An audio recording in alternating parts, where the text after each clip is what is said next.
Do risk scores and risk questionnaires work? That's the topic that we're going to address today. Uh, this is something, Manish, this is something that I have to deal with like seriously every week. I have at least one advisor who either gives me their opinion, asks me questions about our own portfolios as an example and where the scores are versus their particular system, or gives me, like I said, asks about what others are out there. So it's a real common scenario, and all the more reason we thought we'd address this as a topic. We've been doing this for 32 years. You and I both know, I mean, even in the last 5 or 6 years, we've used Hidden Levers, we've used Advisory World, we've used Riskalyze. We've had a lot of we've had different questionnaires on our own contracts. So here's what we're going to do. We're going to break this down into 3 simple pieces. We're going to talk about the risk scoring and questionnaires from a client perspective, as well as then secondly, the risk scores and the process for an asset or model. And then we'll sum it up at the end. So that said, how you been doing, buddy? Yeah, I'm doing okay. We sold our condo in Florida and moved up to Maryland to buy something closer to family and whatnot, and having a hard time finding a place. I guess the real estate market's pretty hot all over the country. We can talk about that on a future podcast. But for those who end up watching this video, I'm actually in my parents' basement on a plastic lawn chair recording this podcast. And so it's been a challenge to get set up for this. My poor parents felt bad about making noise, so they actually left. And so yes, I am 40 years old with 3 kids, a pregnant wife, in the childhood home I grew up in my parents' basement, recording this podcast for those keeping score. Oh, you're killing me, Smalls. Yeah, I can't. I feel for you, brother. I know it won't be that long, and it doesn't matter whether you love your parents or hate them. That's just not where you want to be. I know that, but that'll all work out in the end. So I had to ask. Yeah, no, it's all good. So that's see a different. Oh wait, it switches up the video portion of this, but anyway, moving on here. So with risk scores, it's a very hot topic, and there's a lot of debate. Some people love risk scores. They love using them with their clients.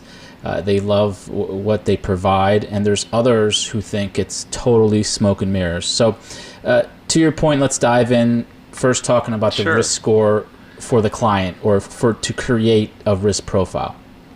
Sure, and we look at this and really think there are a couple of different methods or processes, and what we see from the risk questionnaires and the risk scoring, when you look at them, we look at them more like this. One is, let's say, more like a Riskalyze or at a speed limit sign. It's some contraption that is intended to give you a relative score so that you can pair it up with other relative scores, right? What the client is versus a particular product.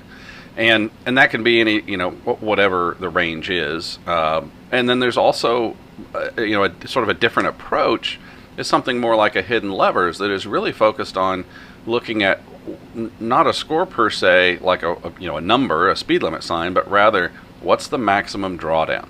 The maximum drawdown that a client is willing to accept in this particular part of our podcast. Right? What are they willing to suffer through in order to get the return that they need? And that's something that's more concrete, a little bit more concrete. Let me add something there. I think from our experience, we like one thing, most people like the other, and and what I mean by that is, to us as a money manager, we love the scoring with a maximum drawdown, because you can explain, listen, this is the peak to trough decline that an investment has incurred in the past, versus a score of 35 doesn't necessarily mean much on the surface. You still have to explain what that is. Right. And so, and that's what a lesson we learned the hard way. What you may like or think may not be explainable to the client. Yeah, and this is where understand first, right? We are, Potomac is a product company, right? We have an RAA, and that's what we do on the surface, right? So our focus, of course, is going to be necessarily when we're talking about something like this or in our history, right? Looking at, well, what ranks our portfolios the most accurately? Well, that's kind of the second piece of this discussion. But we're right now, as we focus on what it is for the client, that's where I think it gets interesting, because while a product has a specific max drawdown, right, a client has nothing. A client only has their experience. Whoops, hit the old microphone here. They only have their experience. They have their intelligence, right, their information that they know. And somewhere in there, an advisor has a questionnaire of some sort. That's the interesting part in this, right? No matter what different iteration or perspective these things take, they still all start with basically 5 to 10 questions. And in 2 minutes or less, you're supposed to be able to sum up everything about a client and determine what they are willing to accept. And that's frankly just interesting to me. That's what you think about. A lifetime's worth of investment goals are really broken down to 2 minutes worth of 10 questions, of which half of which the clients probably don't even understand. Well, I mean, you're kind of jumping ahead and giving away your opinion there. I mean, that's not entirely true. The point of this is to get something on paper. I mean, if you're not going to use a risk questionnaire, then you're truly just throwing darts. You have no idea. So let's talk about, so what are the actual pros of coming up with a scoring system questionnaire to assess risk? What are those things that stick out? Absolutely. I mean, first and foremost, you got to start somewhere, right? I mean, we have to have, in our litigious society, you have to have something to be able to justify, to document, to reference why advisor A put client B in product C, right? Why were these decisions made? And if you think about, take away the risk questionnaire in whatever format it is, and what you're left with is advisor opinion. Well, now wait a second. It doesn't matter how good the advisor is. That's really asking for a potential problem. So that to me would be one of the first. And let me finish this for a second. Yeah. So that falls right in line with the second one I would mention, and then you can fire away, which is that really goes right in line with fiduciary responsibility, right? We're not talking about risk questionnaires on the broker-dealer side. We're dealing with advisory. And so I think it falls hand in hand with the fiduciary responsibility. You have to decide what is best for this client, and in order to justify that, you often have to look for the questionnaire and see what the answers were for the questions, and then work from there. That's a starting point. I think people take it too literal, and what I mean by that is, just because a client has a 35 and you sit there trying to find a portfolio that matches exactly to it, I look at it as guardrails, and that's why the speed limit sign works so well. Listen, there's no doubt that the most successful company when it comes to risk tolerance has been Riskalyze. If you talk to other fintech competitors of Riskalyze, they will throw them under the bus 9 times out of 10 about how it's not that analytical, it's all marketing, yada, yada, yada. But guess what? It works because it's a guardrail, right? The speed limit's 70. It doesn't mean that you can't go 30 or can't go 100. That's up to you. But this is the suggested speed limit based on statistics that get you somewhere as safe as possible. And so that leads to the biggest pro really here, in my opinion, is the guardrails and the marketing aspect of it, the lead gen aspect, because you are out there telling clients, listen, there's no perfect solution, but working with us, we'll put together a portfolio that gets you to your goal as safe as possible based on your risks. And that's why I think the speed limit sign is such a great, I hate saying marketing hack or whatever you want to call it. It's such a great idea, tool, and they nailed it with that. So I totally would agree with you on that. I mean, it's effing brilliance on the speed limit sign, because the best advisors that I've known in my career have been storytellers, right? They're educating the client by telling a simple story about something non-financial and relating that to finance, and then that's how you educate somebody on the actual financial side. Okay. Well, let's So face it, everybody what are knows a speed limit sign, right? Everybody knows what a speed limit sign is. So kudos to Riskalyze for creating that, because from a lead gen perspective, it just doesn't get any better than that. We weren't supposed to mention any companies, and that lasted about 8 minutes. 30 seconds. So all right. So let's. What cons do we have for generating this risk score based tolerance? Well, I think one of my biggies is it's an assessment, but it's somewhat out of context. And what I mean by that is, again, a client can only answer questions based on what they know, their own experience. And as time goes on, their experience may change, right? And the old adage that the clients will take all the risk that on the surface until they can't, right? When the market drops, they suddenly don't want risk. Well, that's different. How do you take that into account? So put differently, let's take 2020. I mean, you have someone fill out a risk score in the first 2 weeks of March versus today. Chances are their answers are going to be drastically different, even though their situation may or may not have changed that much in 6 months. Sorry. Yeah, and that's look, we've got 2 or 3 cons, and they really revolve around this same sort of subject. It depends when they invest. It depends what happens as soon as they invest. And it depends on what kinds of things have happened to them in the past when they've invested. There's another big con that you brought up during our conversations. That's risk capacity versus risk assessment. What do you mean there? Yeah, so that essentially the risk capacity versus risk assessment is one that is kind of a mental game, really, for the client, because risk capacity is more around what they can actually accept from a financial standpoint. Let me give you a quick example. Client's worth $3 million, has no debt. It probably doesn't really matter how much they need. They've got lots and lots of money and no responsibility. So their capacity is very, very large. However, mentally, they may not like loss. They may be a very risk-averse person just by their sheer nature. And so they're going to answer their questions. Most questionnaires will have not only things about their background, but also what risks they want to take. What if your account loses 10%? What if it loses 20%? So the risk capacity versus the other, look, not all math on these questionnaires is going to work out great, and that's the context that I think is often missing from some of these questionnaires. You have to actually understand what the client is answering. And it's hard to quantify. It is. So no, I'm not throwing anybody under the bus there. It's just a hard thing to quantify, and therefore I think it's a con. A lot of these don't take context. Speaking about quantifying something, one of the other cons for the advisor is your risk questionnaire is going to be vastly different from your suitability questionnaire on your contract. And we kind of ran into that problem as well, where a client fills out a risk questionnaire, they get a score, they say, yes, I want to open an account. Then they come to your contract and it's different questions or maybe similar but slightly different questions. And this is more of a logistical nightmare for advisors to figure that side out. So I don't think this is necessarily a con for the assessment tool, but more for how the advisors implement it.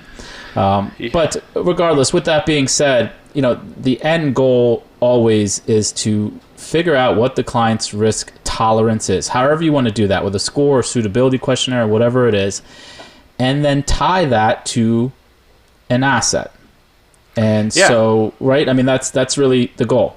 Yeah, you're absolutely right, and it is tough. The advisors are in a pickle because you start using 3 or 4 or 5 different products to solutions for a client, and of course they all are forced to have their own questionnaires as part of their account opening process, because they need to know that if it's advisory, they need to know the clients as well. And so it's definitely a little bit of a game there to get that done. But that lends itself to the next topic, a part of this topic, which is how do we talk about, or let's talk about the risk questionnaires and scores when it comes to an asset or a model rather than just for the client. Because the client, there's a lot of subjectivity there. Is there the same subjectivity with an asset? Yeah, I mean, it's a natural progression, right? The whole goal of doing this is get a score and then hopefully match it to an asset so that you have that alignment. Now, how do you score the asset? Now, you have stocks, ETFs, you have SMAs. There's so many different ways to go about scoring that asset. and not everyone scores it the same. Every company is going to look at things differently. You and I can sit down and look at a track record, and I can use max drawdown, you can use standard deviation, and the scores are going to be different, and that can cause a problem. But let's talk about the good side. The good side is, listen, you have to match it to something, right? And this is what we said before. Absolutely. I mean, you have to have some guardrails up, because if someone is conservative and a 30 and you stick them in an S&P 500 fund, that risk is not going to match the profile. So the pros of creating a score is it helps you put up the guardrails and try to align the risk score with a portfolio, right? That's number one. Yeah. And also combining assets. You can take an S&P 500 in gold and combine it, and it may have fantastic, historical returns, but it might be more aggressive than holding one of the components on its own. And so it's really helpful for combining different assets or models, however you want to call them, and getting understanding the underlying risk components. Yeah, I'm not sure if all these different the risk tool providers would want to shoot me or thank me. But I think in many cases, these scores, when you do it for the client and then you also do it for the asset, right, and matching those up, it becomes Cliff Notes. Right? I mean, you can spend hours and hours understanding all the qualitative and quantitative numbers and information together to figure out how to combine different strategies and what those results are. Or if I combined a 74 and a 36, do I end up at somewhere in the middle, or do I still end up at a 69, right? Is that lower one really having much of an effect? And what ratios, if I switch instead of 50-50, what does that do? Right? These scores often become Cliff Notes when it comes to combining managers. Like I said, maybe all these different tool companies would say that's brilliant. That's exactly what we want. I don't know. Yeah, that's true. So we had a heated discussion about the cons of the asset scoring, because you and I have seen different versions that drive us insane. The biggest one being a tactical manager is, since we are not buying and holding the same set of assets or ETFs or funds, whatever you want to call them, over time, we could be, from cash to invested to gold to bonds, we can be all over the place. So how the heck do you score something like that? And a lot of times they will use the historical track record of the holdings, but that's not how it works, because we may not hold that in the future. We may have held it for 1 month in the past. And I know you have a great example of last time we tried to combine two tools. What happened there when you did that? Yeah, so we were really excited to start using a tool that ranked what we felt like was a pretty good assessment of our tactical unconstrained portfolios. Well, that's great. So any advisor that were to look up our portfolios in there, or our models in there, would see these numbers that seem to be a good representation. Well, we were using a financial planning tool, right, for some direct clients. And I said, oh, well, that's great. There's an integration. Let's pop these in, right? And that way the portfolios they're using are in the financial planning tool, and the risk number will be there, and it'll all be gravy. As soon as we did that, the integration avoids that number that we just spoke about, and instead, for whatever reason, they have the integration set up to look and rank based on the holdings, which is not what they do on the model level. So when you pull it in after you've just sold something on, this, hey, here's this number, it matches up with yours, it's all good, we're happy-go-lucky, and then as soon as you suck that sucker into the financial planning tool, the number is, oh, wait, we're invested and we're very aggressive in that particular case, and it blows that number out of the water because they're looking at holdings. And that, again, it may only be for a week, but you can't really afford to have the client looking, signing in and seeing a 10 and then a 90. This is a wonderful point, and this is what any advisor that's listening to this podcast needs to take into account when you are looking at the risk score of an investment. Is it the underlying holdings that's being scored, or is it the actual model's track record? Now, we all put our track record into Morningstar.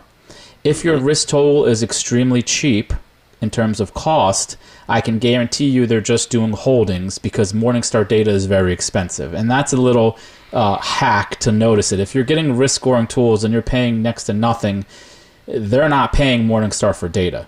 They're just taking risk scores based on the existing holdings. Now, that may be fine for an asset allocation buy and hold portfolio that rarely changes, but something that's constantly changing, I think it doesn't work. And you know what? Frankly, I take that back. I don't think it's going to work for asset allocation or buy and hold. You know, you use something that has a ton of value versus growth. You know, I don't think using today's holdings is a good way to address it. But anyway, that's I think a con for you and I when we were exploring it. So let's wrap this puppy up. What do you think the conclusion is here, in your opinion, on risk tools and risk questionnaires? I think whatever you use is a starting point, right? It's almost like an indicator. It is one piece of the information. I think if you rely too heavily on that one indicator, you're going to get burnt. So you have to also understand the context of which the client is answering this. Is it a new investor who just doesn't have a lot of experience? They may answer the questions the exact same way as somebody who has 30 years of investing experience. You have to understand that and take everything with a little bit of a grain of salt. So that's my first takeaway. So it's not that they're good or bad. There's a black or white answer. It's the fact that you have to understand the context. Yeah, they're guardrails. The debate that I sometimes get into on Twitter, at least, is, you know, it's two sides. Some people love it and some people hate them, and they say it's just marketing and CYA. It's not a true tool, and I see both sides. You know, they're guardrails. They're speed limit signs. No one drives the speed limit all the time. It depends on the road. It depends on what other cars are around. You may get higher or lower. And so I think it's guardrails. And I loved your point about risk capacity. And real quick, before we get to recommendations, for advisors out there, this is really key. As an advisor, you draw your income from client accounts.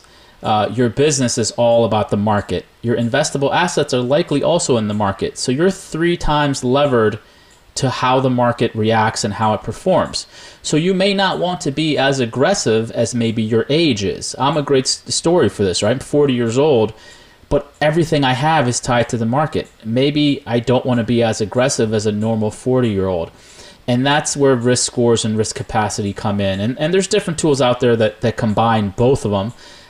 And I think, you know, you and I can both agree that that's probably your best bet if you want a true tool. But if you're just looking to set up guardrails, I think it's a great tool, and tons of advisors use it, and I think it's better than what it used to be, which was just subjectively looking at a questionnaire.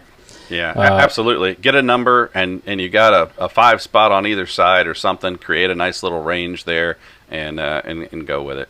So cool. What recommendations? What do you got this week? Yeah, well, you know, I'm on a fishing kick, man. It's summertime. So having spent 6 weeks in Nashville, I got to give a shout out to NashvilleFishingGuides.com. Merv is the owner, and I got to go out with him not just once, but he was I had so much fun fishing for hybrids that I went out a second time and you know, caught some real gangbusters. I can't even count the number of times I had 2 or 3 fish on at the same time, and having to, you know, work one, drop the rod, he got it in the net, and move on to the next one and be reeling it in while he's taking care of it. So it was an absolute blast, and he's a great guy, great guide, as well as a great guy. And so I just want to throw a shout out to Nashville for the Fishing Conquer Guides. Fish podcast. More content for Christopher here. There you go.